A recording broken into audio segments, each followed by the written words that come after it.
time for another edition of Ask Mike. Courtney Mims alongside Mike Irwin here. Mike, this is the last week that we're just going to be talking about football because on Friday, fall camp starts for the Razorbacks. So talking season is almost over. Almost over. Thank you. We cannot wait to actually have good things to talk about from practice. But surprisingly, we have a lot of good questions this week. I like all these questions, and so we're going to start off with who other than one of our favorite question askers, Mouse Down, because his question is, what effect do you think President Trump's executive order on revenue sharing in college sports will have on pay-for-play, NIL deals? He seems to be backing the federal court and the House plan, which took effect on July 1st. Yeah, he is backing them, and let's give a little update on this, or an explanation, which is apparently Tom Tuberville, who's a U.S. Senator and former Auburn coach, and Nick Saban, former Alabama coach, got together with him and said, you got to help us,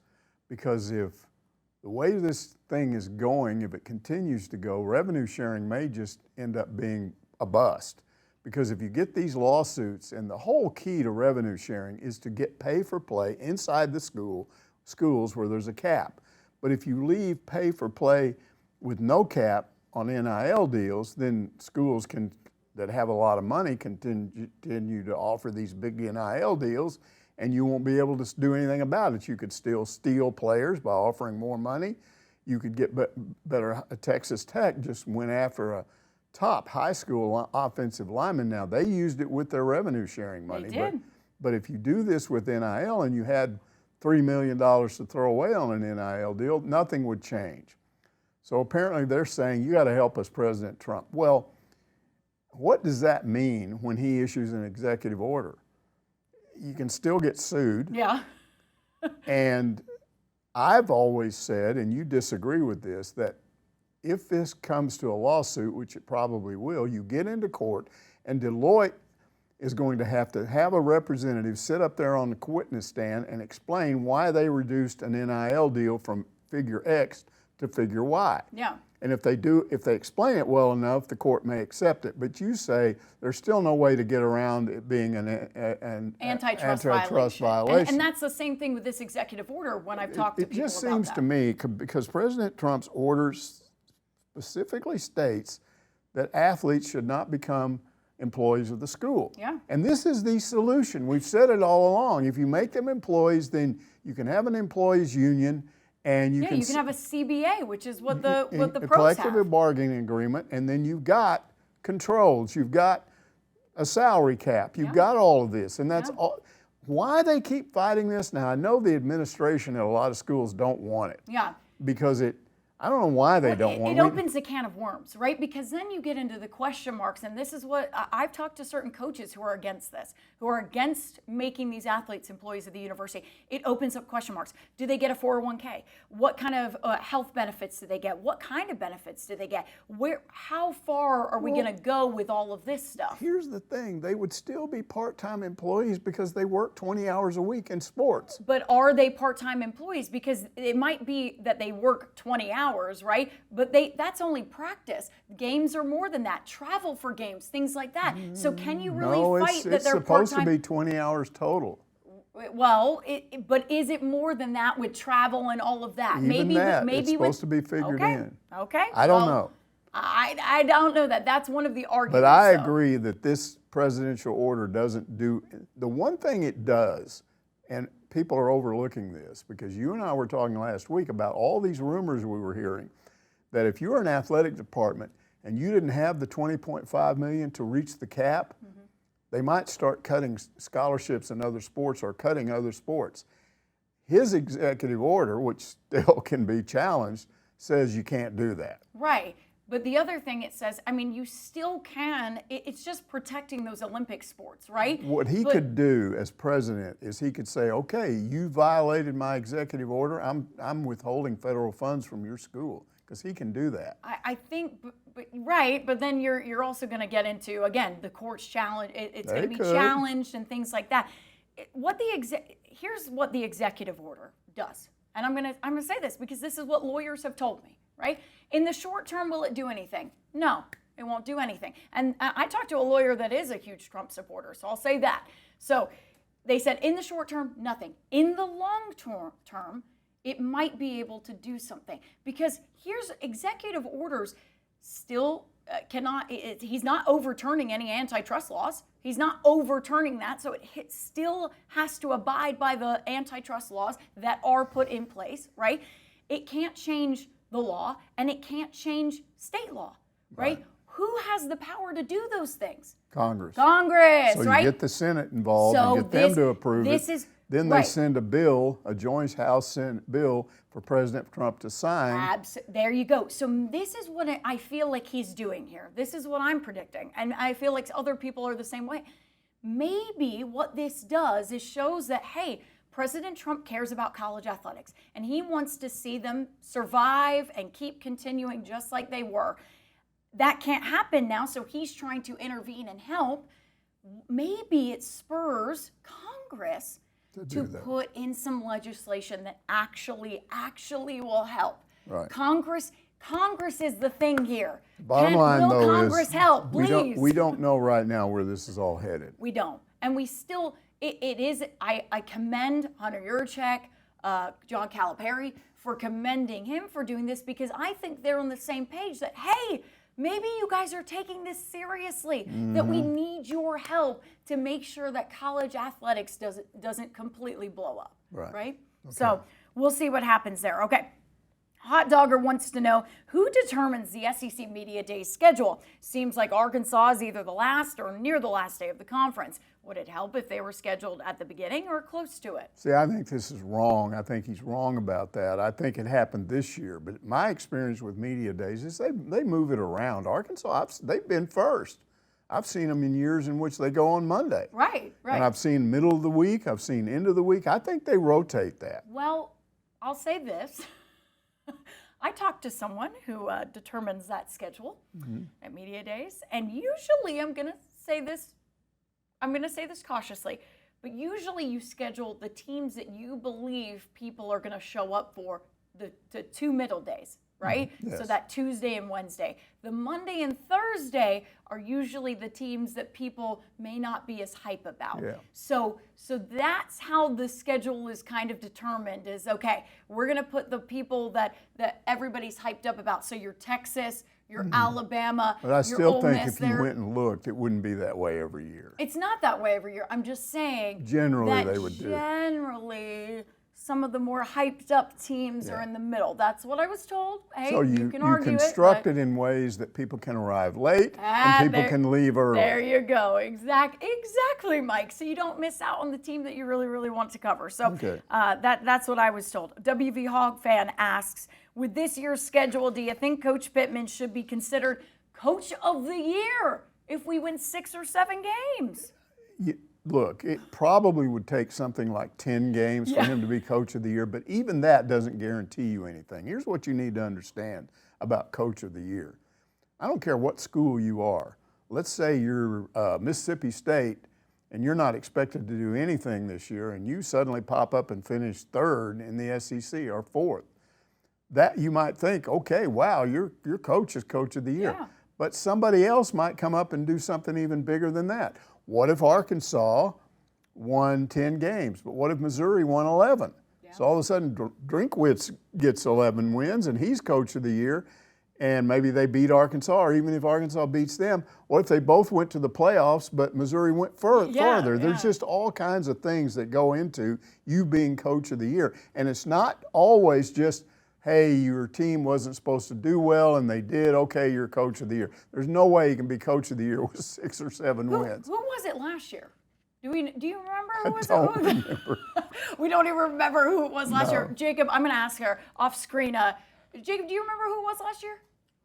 Clark Lee. It was Vanderbilt. I was going to say that. So Vanderbilt, but they weren't supposed to do well, and they did okay. So and that worked in that instance. It did. But what if somebody else did something amazing, a little more amazing? Right. You're just not always guaranteed to be Coach of the Year just because your team does stuff that's not supposed to do. Well, and I I'll be honest with you, I feel like Vanderbilt, he deserved that last year. Yeah, okay, he deserved fine. that last year. Okay, fine. That's fine. I think that was pretty impressive what they did last year, especially when everybody's going, oh, it's Vanderbilt, you can beat them. Sure. That's an easy win on the schedule. schedule, and they proved that to be It not the case It won't last year. happen if Arkansas wins 6 or 7 games. I promise you. Pittman will not be coach of the year. I don't think 6 or 7 games, because if you remember, I don't think even 9 would do it. I don't think 9 10, would. Yeah, maybe 10. Yeah, I think you're exactly right. I think 10 games, and with this schedule, 10 games would be pretty impressive. So I would say he'd be in the conversation after that. We're going to take a really short break, because we jumped through 3 questions pretty quick there. So we're going to take a short break. And when we get back, we are going to talk a little bit about fall camp, which starts on Friday, and what position groups that we're looking at. That's coming up right after this. Stay with us.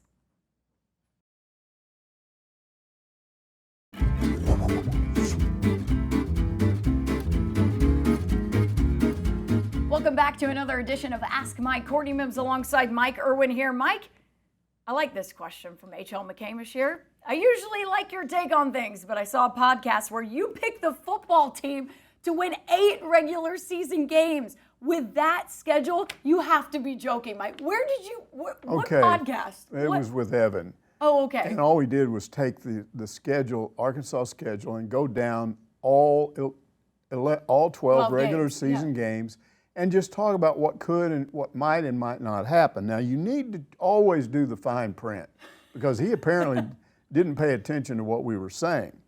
First of all, anybody that knows me is I don't make outright predictions, because it's too hard. You hate it. Well, it's stupid. Here's what happens. Some guy randomly says, some guy in the media says, I think Arkansas will win the SEC this year. Now, that's a hypothetical thing I'm saying. Okay. And then it turns out that they do, and he proclaims himself a genius. Right. But what if that same guy does that and they finish 14th? Nobody's going to remember that. Yeah. Nobody goes back and laughs at you and makes you look stupid for saying that something that ignorant. The point is, nobody really knows this stuff. You can have theories, you can have ideas. I maybe have an idea of how many games I think they can win, but that's not what we did. We broke down the schedule, and we did things like I said, let's take a look at Memphis. Okay. I'm saying, if Arkansas wins their first few games and they go to Memphis and they're on a little bit of a roll, Taylor Green's playing well, the offensive line's playing well, they don't have any injuries, yeah, I think they can win that game. But they might not, because other things can happen. What if they lose to Arkansas State or almost get beat? And what if they get a key injury? Then you lose that game. Yeah. And we went through that whole schedule under that premise. Yeah, you're doing like hypotheticals. So the 8 games would be a best case scenario. Yeah. And we both agreed. I think he may have picked 7. But what I was basically saying is, under the right circumstances, Arkansas could win 8 games. Doesn't mean I'm saying they will. Yeah. It's just if things went really well and you didn't get injuries and you didn't make a lot of stupid mistakes. I mean, what's been costing Arkansas? I mean, everybody, this is the one thing the fans criticize Pittman about. This is the one thing they're right about. That he's lost a lot of close games. And he talked about that at media days. He said, we got to stop doing that. Yeah. We got to make the break for ourselves instead of having the break against us. Exactly, yeah. So, you know, that's all of that. That's the way that works out. If you have a season in which things go right for you at certain times, that could be the difference in 3 or 4 wins a year. It could be. I mean, go look at last schedule. We went through it. We talked about how close they were. A&M game was winnable. Oklahoma State was winnable. Was very oh my winnable. goodness! I mean, very winnable. You're talking Texas was winnable. Yeah, you're talking about a different season. If things went differently, if like you said, and Pittman did talk about that. He talked about creating more turnovers instead of turning the ball over themselves. But to sit here and predict that, no, I'm not doing that, because I don't have any way of knowing how that's going to work out. It's really hard to do game predictions. That's why so many people go back and look at the records of everybody, because somebody did this in the media. Somebody said, I want to know how right the media is with their predictions. And so somebody did it and put the actual averages. I can't remember who it was. It was some guy on X. I'm forgetting the name of him now, but he went back and did it. He wanted to know. And I'll tell you this, none of us are good at it. None of us. He went through, he did Baz, he went through, he did, whoever it was, John Neighbors, whoever. I'm telling you, if you did a coaches poll, a true coaches poll, not one where they tell their SID to vote, but if you did a true coaches poll, they'd get it wrong. They would. And that is just the name of the game. That is what makes sports fun. Who would have predicted? Seriously, I still go back to it. I'm telling you, who would have predicted that Vanderbilt would have had the season they did last year, that they would have beaten Alabama? Who would have predicted that Arkansas, which started 1-5 in basketball in the SEC, would end up in the Sweet 16? Nobody. You Nobody. know, stuff happens. Stuff happens, but that's why we come back. We love the thrill of college athletics because you never know what could happen. Honestly, the thrill of all sports because you never know what could happen. It's the whole thing. Megan asks, and I love this question. Shout out to my girl Megan on the Tuss Talk Discord. Shout out to her. What should we expect from the upcoming fall camp? Is there any position group performances that will give insight into improvements from last season? Okay, let's talk where they really need improvements. Okay. And that's what you're talking about here. Quarterback. I mean, Taylor Green at SEC Media Days, that's all he talked about is why I'm better this year than I am last year. So when camp starts, I'm going to be watching him to see if he looks better. One of the things he said is that last year I improvised all the time. I just went out there and did what felt right. This year I'm more disciplined. I'm going to do what I'm supposed to do on a play. Doesn't mean he doesn't have any freedom, but I'm going to look and see if he looks more disciplined. If it looks more like he's, I don't see anything going on, I'm going to run around and go over here. I'm going to see, you can see that. The offensive line, Sam Pittman said, and people don't get this because they did have some turnover in the offensive line. But the year before, they brought in portal people, but they brought in portal people from lower division teams, from non-Power 5, Power 4 teams. The guys they've got in there now, yes, experience here doesn't look like they have a lot of experienced guys coming back, but they brought people in that played at other schools and had an impact. And so you bring them in here and you totally transform what they believe this is going to happen. You have to wait and see. Left tackle. Then you move Cremona into left guard, which everybody believes he's better suited there. You got a better center. And then over on the right side, there are still some questions, but you got big guy, Oregon transfer, the true fresh Shaq, that weighs 360. Well, he's just a tank. 370. He's a tank. So this is where Sam Pittman says we'll be better. So we're going to go watch that in practice and see if there's evidence of that. And the other area, I would say cornerback or the whole secondary. The whole secondary. Because the whole thing. They do have some experience there, but they have a lot of turnover too. And what he did is he went out, and I think he talked about this last spring, they went out and got 4 transfers. But every one of those transfers had experience playing where they were, So we'll see if that looks better. Yeah. Though, and look, you got to watch the whole thing. I mean, I'm not saying D-line is not important. It is. I'm not saying, they're talking about the tight ends being better. So you're going to look at that. Running back. You got to find out if the running came because they lost most of their, well, not all of them, but they lost their big guy. The big guy they got out of Utah or wherever he was, Nevada. Oh, yeah, Jaquinda Jackson. Yeah, yeah. He's gone. Yeah. So do you have a big name 1,000-yard rusher?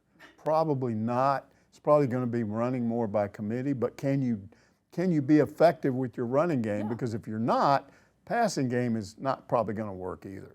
So you look at all of those things, but I say improvement at quarterback, improvement offensive line, improvement in the secondary. I like all 3 of those things. I'm going to add one to you. I want to look at the wide receiver room, especially because you're adding some new faces there. We talked about it last week. Almost all new faces. Right, but even new faces to fall because you've got Antonio Jordan, right, who wasn't participating in spring, wasn't here in spring. So you have guys there that you're going, okay, who is Talon going to like? Who's Talon going to connect with? We still don't have that answer. That was the biggest thing asked in media days. You will start seeing that almost immediately because you will see who he's throwing to. Exactly, and you're going to see that a little bit more in fall than we did in spring. And However, it all depends on what Sam Pittman lets us do.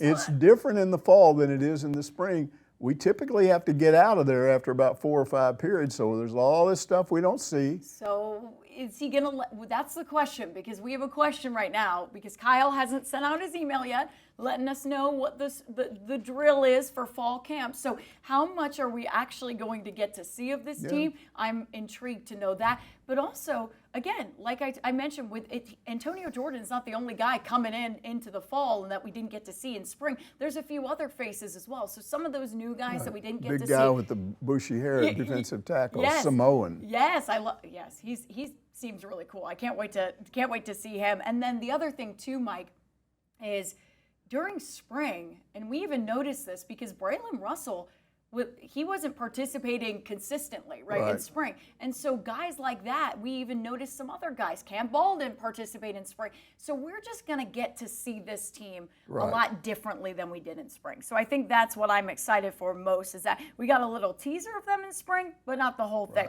All right. I think we're going to take another short break, but when we get back, we're going to talk about the Notre Dame game. We're going to talk more about Kevin Trainor, actually a new position for him, and then also rumors about Hunter Yurachek. That's coming up when we get back. Stay with us.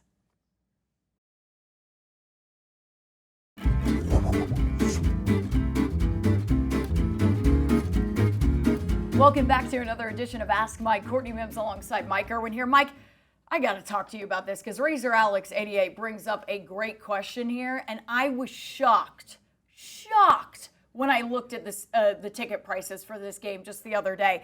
Razor Alex 88 says, I just randomly saw how much tickets are to the Notre Dame game, and it's $200 and more for the upper level. Never have I seen tickets that high in an upper section. I think I'll just be enjoying this one from the comfort of my living room. Yeah, some of those premium seats that are available are over $1,000. Look, there was one that was going for like $3,000. Yeah, but this is the secondary market, and it's very unpredictable.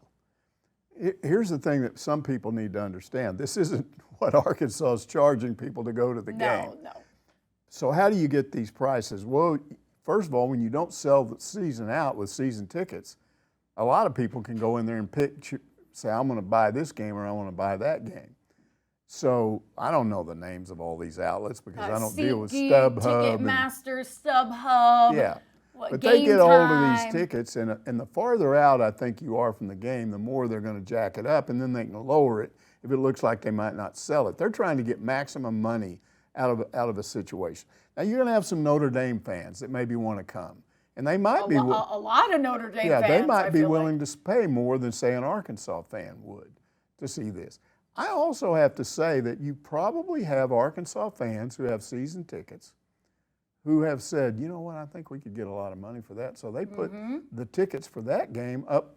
I don't know where they put them. Either they sell them to a StubHub or whatever. Or they put them up on those sites. Put them up, and because they're trying to make extra money. Maybe they've got 4 tickets and they're only, the guy and his wife is going, the kids aren't or whatever. There's all kinds of things that can happen here. Yeah.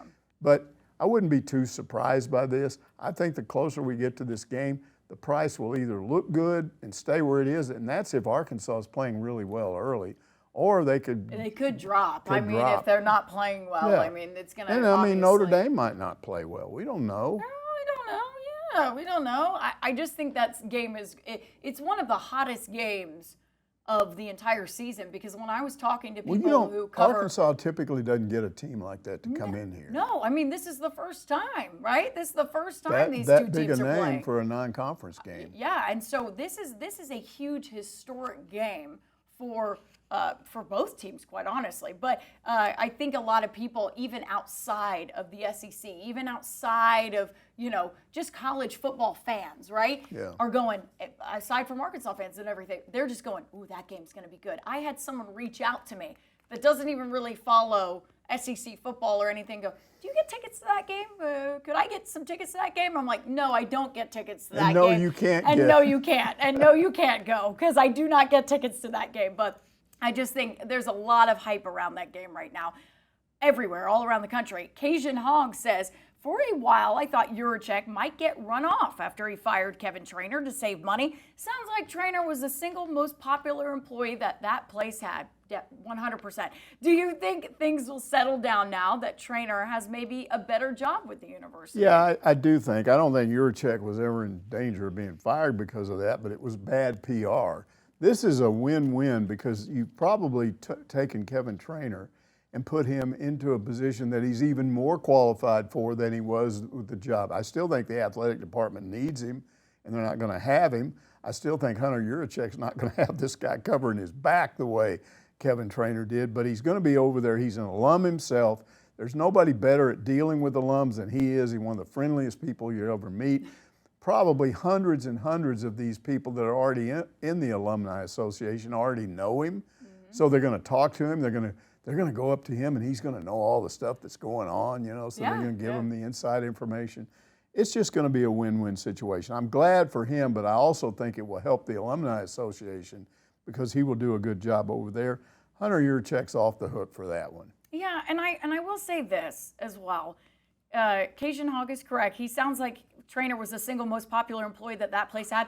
He's like one of the single most popular guys around college football, college athletics. Yes. Because he's kind of like another version of Bob Holt. Yeah, exactly. Another version, because when I went to SEC Media Days, people came up to me and they went, "Did you hear about Kevin Trainer? Did you hear about that? Did you hear what they did?" And I said, "Yeah, I did, and we're all very upset about it. We are all very," and they were going, "Yeah, we're upset about it too." And those are people who work for the SEC. Right. So, you know, again, a lot of people were upset about it, but I think you're right. He has a good job right now. We're still going to get to see him, Mike.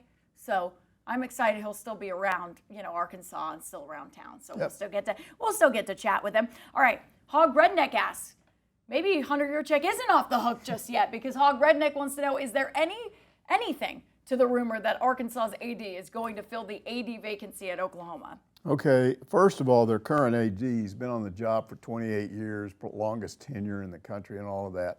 And he's past 65, and he basically announced earlier this month, okay, I'm going to step down. Now, I'm not going to step down immediately. I'm going to step down when we find our right guy.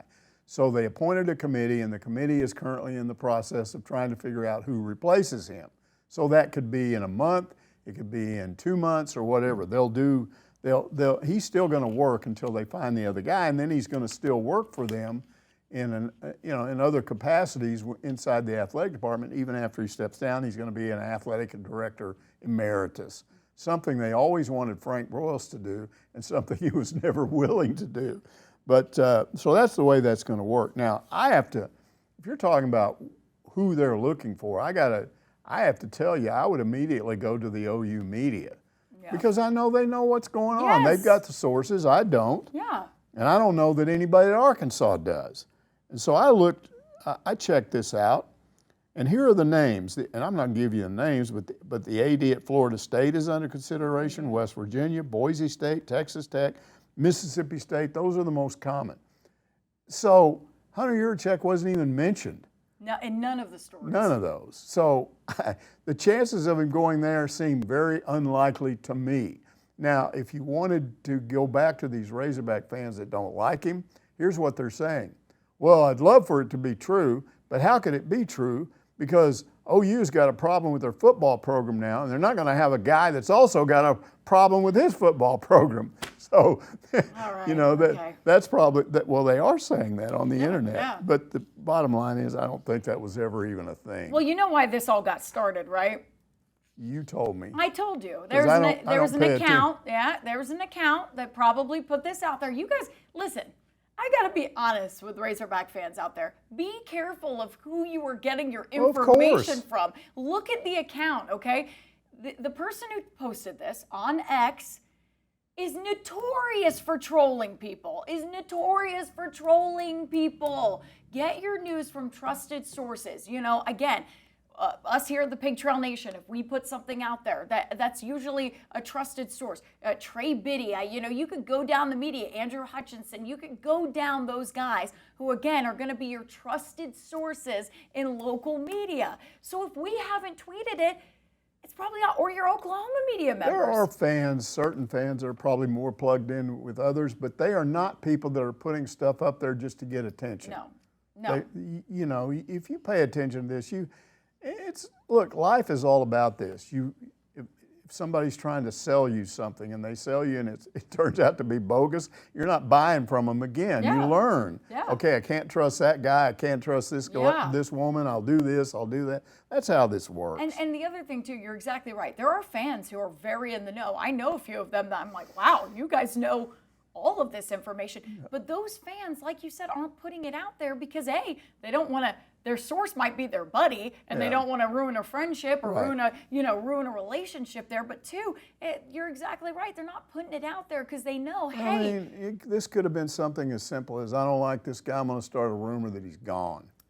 That was exactly what it is. By the account that posted this, again, notorious trolling account here at Arkansas, who posted this, they go back and look at their tweets. They're trolling on a lot of stuff. So it's you've got to be careful. But hey, I mean, I get got by the best of people sometimes too. I've gone, wait a second, is that real? And then I've had to look into it and go, okay, it's not. So again, be careful what you read on the internet. That's my big point takeaway from here. All right, we are going to take another short break, but when we get back, Mike, we are finally going to jump back into this. Oh boy, this is a brain buster.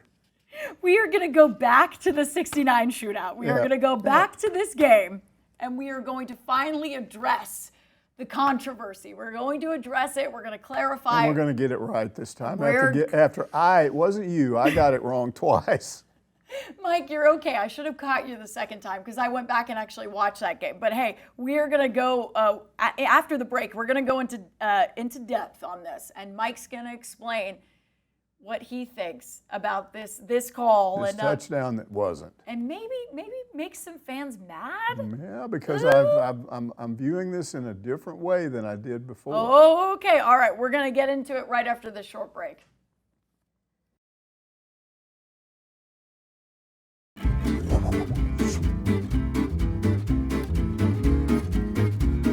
Welcome back to another edition of Ask Mike. Courtney Mims alongside Mike Irwin here. And Mike, oh my gosh, we have to jump back into this because Wizard of Hogs says, I'm the guy that wrote the long post about the big shootout last week. You left a teaser that you were going to comment on why perhaps Arkansas wasn't screwed by the officials after all. I'm pretty sure I know where you're headed. John Reese's third down catch on the early touchdown drive following Texas's fumble on their first possession. If you put a gun to my head and I had to say whether he caught it inbounds or not, I'd say probably out. Yeah, that's not it. That's a part of what I'm going to say, but that wasn't what changed my mind. Let's backtrack a little bit. We got the original question 2 weeks ago, maybe, where they whoever it was wanted me to talk about that play and give my thoughts on, whether Arkansas got shafted or not. And my opinion was they did, because I watched it when I was in college. I was working, but I left my job and went downstairs to the employee break room and watched this whole thing. And then I've talked to people over the years that also saw the game. And so when I made my original response, I found two people I know that saw the game. And we all agreed that the touchdown that wasn't happened in the third quarter and it would have made the score 21-0. We were dead wrong about that. So that's the first thing I got corrected on. So I came back last week and said, well, no, it actually happened in the second quarter and it made it 7-0. Well, we were wrong about that, and that involved you having the game and looking through it, but not seeing the graphics and we were on a time deadline. We were. So I was speeding through as quick as I could. And what we missed was the opening touchdown by Arkansas, which happened just a minute or so into the game, because Texas took the opening kickoff, ran 2 plays and fumbled, and then Arkansas quickly scored. And they threw a pass to John Reese over on the left side. Bud Wilkinson at the time, and I'd forgotten about this, really questioned whether he was in bounds, but the ref called it, said he was. His foot was down when he caught the pass, so it was allowed, even though Bud Wilkinson said, if I'm the ref, I say he didn't catch it. So that was a break for Arkansas, but that wasn't what changed my mind. Because in this long post, and you only saw a little bit of it, Wizard of Hogs basically pointed something out that I remembered a little bit of. Yeah. He said he didn't know this till he went to the 2000 Cotton Bowl, Arkansas, Texas. I went there. I was there several days before the game, and he's correct. The Dallas Morning News ran a newspaper article every morning or every day about a previous Texas-Arkansas game, right? Yeah. And so they eventually ran one on this game, the 69 game. And here's what he says. I'm taking his word for it because I didn't go look this article up. I didn't either, so we're taking his word. But it makes sense. He said that Bill Montgomery, Arkansas's quarterback, was interviewed, and he said, look, we called on that touchdown that was called back, we called a running play. Oh. When I got to the line of scrimmage, I could see that Texas defense was aligned in such a way that Chuck Dicus could be wide open, so I did an audible.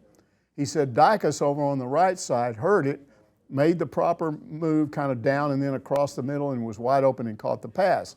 John Reese, the receiver on the other side, said that he didn't hear it because of the noise, so he thought it was a running play. So he came off the line of scrimmage and contacted the Texas defensive back. Yeah, Mike Campbell. Mike Campbell, Jr. Yeah.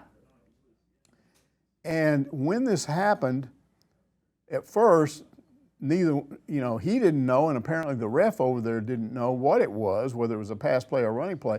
But then after that, they turn around and see the touchdown catch. They realize, hey, wait a minute, this was a pass play. The defense, D-back correctly, I think he did a smart thing, said, hey, told the ref, hey, he tried to block me.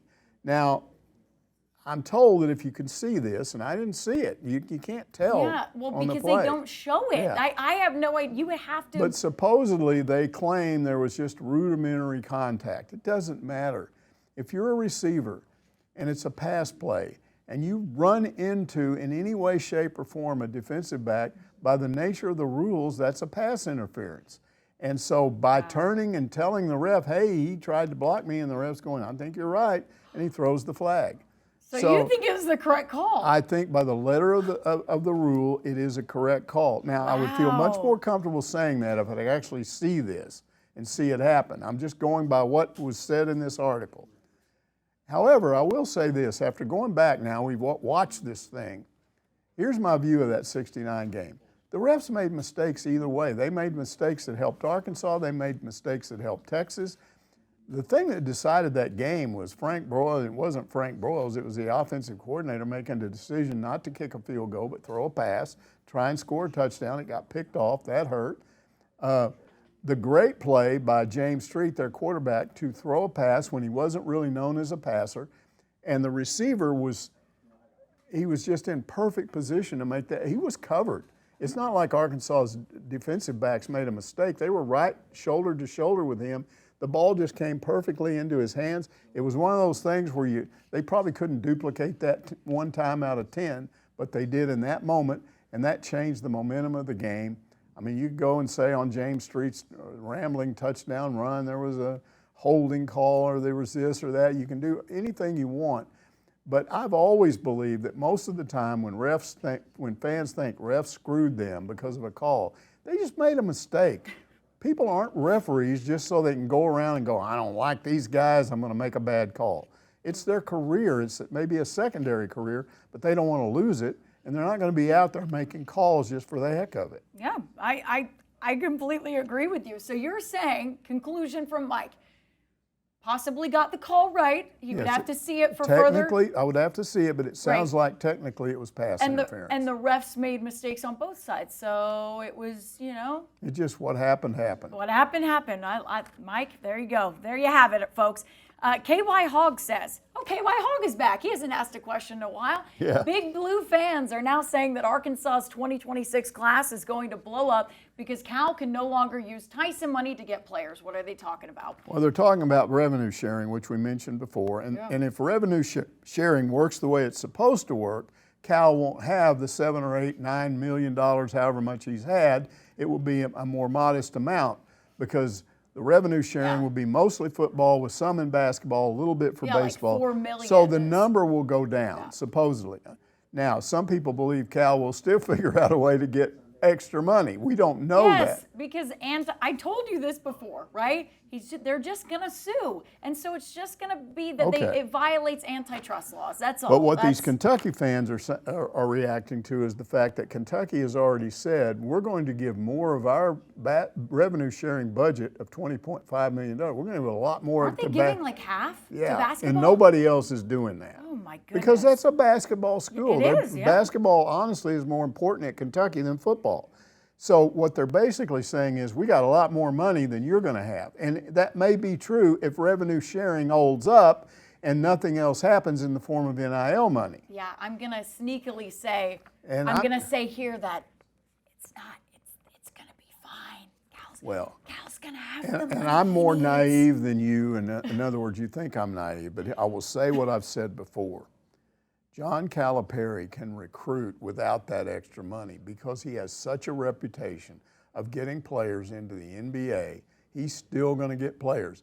even if there's a guy that he would have normally given $2 million to and he can only give $500,000 or $250,000, I think he's still going to get players in here because of his reputation. I think so as well, yes. But I also think he's going to have them. He's going to have the money. Okay. He's going to have the money. I don't know anything about that. I don't know. Well, because of everything I said. I said, know, why they're don't gonna sue they're and they'll just get the going to money. sue, and it's just going to violate antitrust. And here you go. This is why everybody says that you can poke hole in revenue sharing, because the judge herself, when she put it in, said this doesn't pass antitrust laws, right? I don't believe this will pass antitrust laws.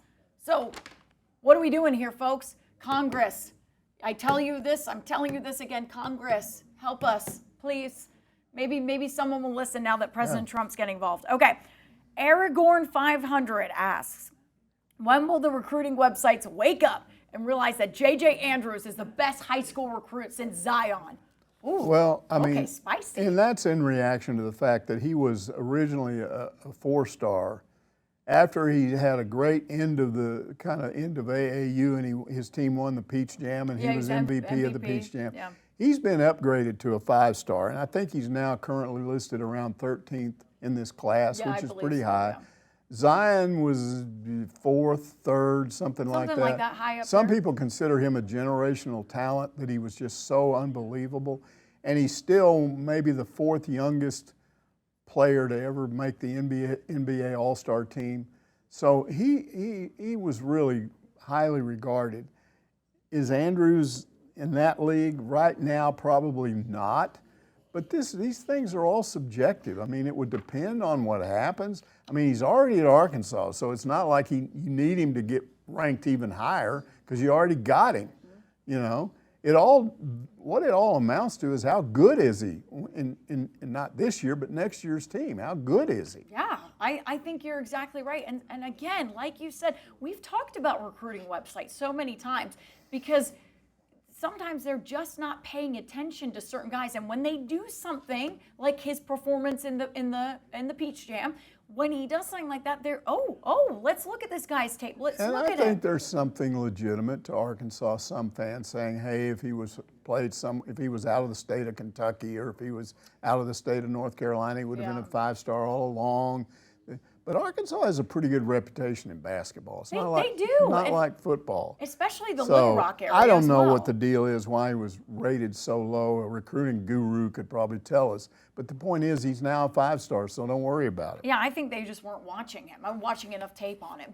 Truly, that is how I feel about all of these guys who are underrated, because you look at all of them and you're noticing that, oh, wow, they're not watching enough tape on this guy because maybe he doesn't have tape. Like, we bring up Antonio Jordan as a great example of that. He's not going to any of this stuff, so he's not getting tape on him. He's not getting seen. So they're not going to rank him as highly because they're not seeing him. Maybe JJ, they're not looking at the tape that closely. They're not watching him closely enough. And now he's done something. It's gained a lot of attention, gained a lot of eyes, and they're going, man, we've got to restar him because he is a 5-star, and we're just dumb. All right, we're going to finish off with Eddie Sutton fan, who says, I saw Alan Zahn passed away last week. He was a very underrated player in the 1978 Final Four team. You go back to those days in your career, what do you remember about Alan Zahn? Yeah, he was on the first few teams that I covered here under Sutton. What I remember about him was he was really good defensive player. And anybody that knows anything about Sutton, that was important to him, really important. And Eddie Sutton always liked him because he was about 6'7", 220, 215, 220, something like that. Very physical. Rebounded well, and was just very good defensively. And so that's how he was viewed. Now, what I noticed was, and I noticed this early on, I'd watch this guy in practice, and he'd take the ball over on the right side or the left side and shoot those corner jump shots that are now 3-point shots, and he was hitting them left and right. Yeah. I was going, wow, look at the way he shoots. But then he'd get in a game and he wouldn't shoot, and when he did, he'd miss them. And so I think his sophomore year, he averaged 2 points a game, and then he got it up to 6 points. And so I'm like, I asked Sutton about it one day. I said, what's the deal with this guy? He's always coming out here, you know, he looks like Marvin Delph sometimes over there shooting long-range jumpers, and then he gets in a game and he can't do it. He said, I don't care about that. He said, I don't need him to score. He said he's a great defensive player. So he just kind of blew me off with that question. Wow. So I think it was Scott Hastings, but I'm not sure. But it was one of his teammates, Zahn's teammates, that finally one day I went up to him and I said, all right, explain this to me. How can he stand out there and hit those shots and then he can't in a game? And he goes, stage fright. And I said, what are you talking about, stage fright? And he said, he likes these fans so much and he values what he's doing for the fans and for the Razorbacks and being a Razorback so much that he doesn't want to screw up. And when he shoots those shots, he just gets nervous in a game and he misses them because of all those people. He said in practice, there's nobody around. So he's no pressure, he just shoots the ball and it goes in. And I thought, that's the dumbest thing I've ever heard of. But I'm pretty early in my career and I've since discovered as the years went by, stage fright is a real thing. Yes. There are definitely players that play better on the road than they do at home because in front of their own home fans, they get nervous. Yeah. In front of the other team, they don't care. So I will say that he sort of got over it a little bit. He went from 2 points a game to around 6 and then almost 10 his senior year, which is decent.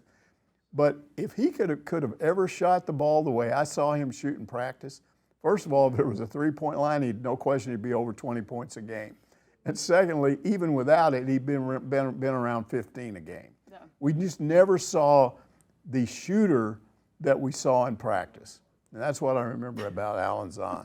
And I tried to ask him about it, and he just I think he knew what they were saying. Yeah, stage fright is a real thing. And there is a lot of times, like I've always asked my dad the same thing because he's had players over the years that shoot amazing in practice. And then they get in the game, and you're like, oh, gosh, that's a terrible shot selection. And what are you doing here?